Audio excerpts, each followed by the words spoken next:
Good evening. Tonight, a highly critical report says police forces failed for almost 50 years to act on abuse allegations made against the TV presenter Jimmy Savile. It also reveals West Yorkshire Police were sent a letter by the Metropolitan Police 15 years ago suggesting Savile was a paedophile, but it was never followed up. And despite the fact he lived in Leeds, the force said it had no intelligence reports on him. Since his death, it's emerged 40 of his victims were from West Yorkshire. Kathy Killick reports. He's now known to have been Britain's most prolific sex offender, abusing at least 450 people. But the police never brought Jimmy Saviles to book. Today's report by Her Majesty's Inspectorate of Constabulary asks why, and lists numerous failings by officers and systems over the decades. But as his home police force, it's West Yorkshire Police that still has the most questions to answer. We now know 40 people were abused by Savile in West Yorkshire, but the police had no records of any complaints at all against him. Just one report that he'd lost his glasses in 2011. More needs to be done to ensure that those victims feel confident that when they come to the police, after plucking up courage to do so, that their concerns are being treated seriously. According to the report, West Yorkshire Police should have had 3 key pieces of information sent to them by other forces, but it couldn't find them when asked.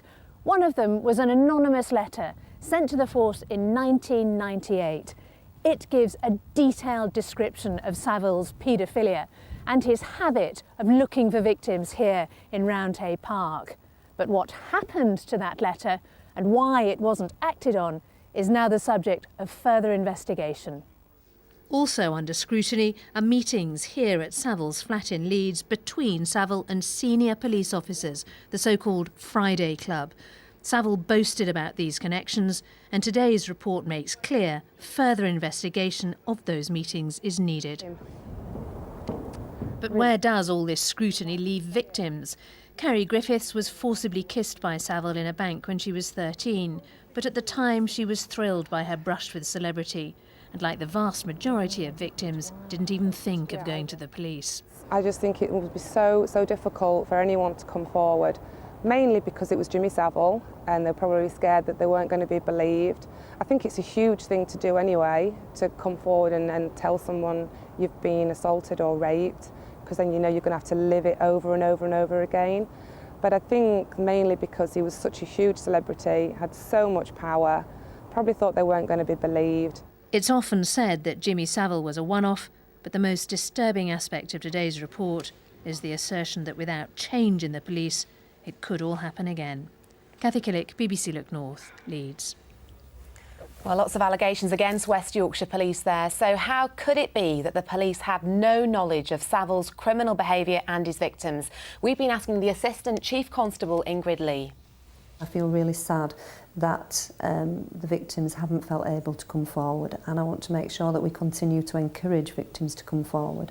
And currently in West Yorkshire Police we have seen a significant increase in people coming forward, which gives me confidence that people are still wanting to report matters to us despite Savile. You were sent information about Savile, but where is all that intelligence that ought to have been on your records? I can't speak on behalf of other forces in relation to what should have been passed. What we have will be released in the report to the public. We know West Yorkshire Police were sent a letter in 1998 detailing Savile's paedophilia and what he was getting up to in Roundhay Park. What happened to that letter and why wasn't it acted on?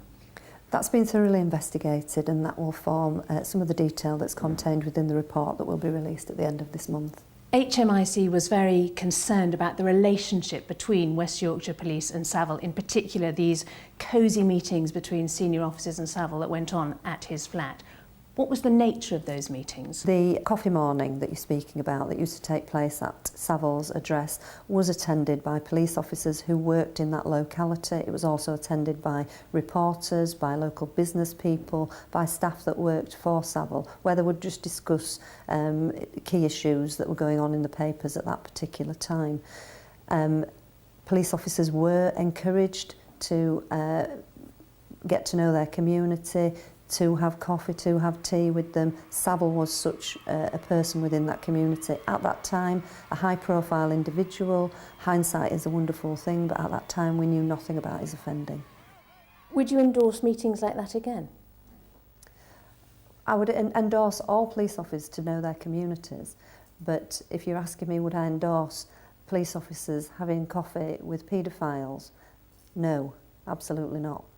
Do you find it damning that we now know 40 people in the West Yorkshire Police area were abused by Savile, but the police had no inkling? If essentially all they had was a report saying once upon a time he lost his glasses.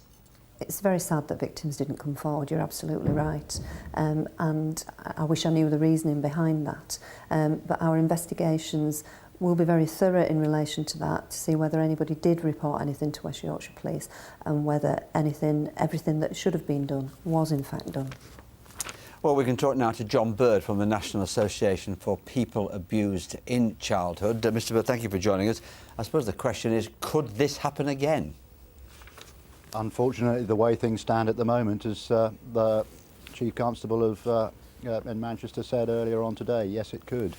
And I think the Inspectorate's report does identify some key recommendations. If they're put in place, it will make change happen, but that needs to be driven from the very highest level. We have heard Theresa May today saying that she's concerned and wants to make sure that the changes are put into place. There's a lot of changes that do need to happen, but as things stand at the moment, yes, children are still in danger. I hope you heard what West Yorkshire Police said in that interview there. Does it give you more faith in them?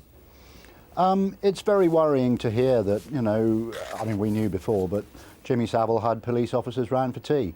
Nobody knew.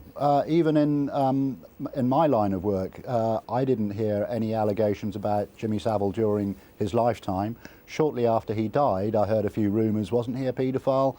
But it was only on October the 4th when that documentary went out that the floodgates opened and our caller volumes went up from about 1,000 a month to well over 3,500 a month. The vast majority of those calls were nothing to do with Jimmy Savile, but many were. Many people had tried to report abuse to the police, abuse of children, sexual abuse, very violent sexual offences against children, and not been taken seriously. Just very quickly, Mr. Bird, do you think that the criticisms that have been levelled in the past, which were ignored, you know, if people went to make a complaint, do you think that might affect people wanting to make a complaint now?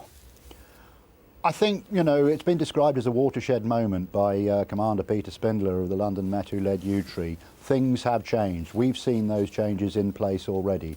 We're invited to discussions that we were never invited to before. But there's still a long way to go. We get calls still on our support line from people who saw that documentary, and it's taken them all of these months to pluck up the courage to call us, the very first step. So, you know, if you've had to sit on something for decades, it's not just going to be overnight that you change your mind about, you know, being taken seriously. But now we certainly take people seriously, we're better known, and we can prepare people to go to the police if they choose. Mr. Bird, thank you very much indeed for joining us this evening. Also tonight,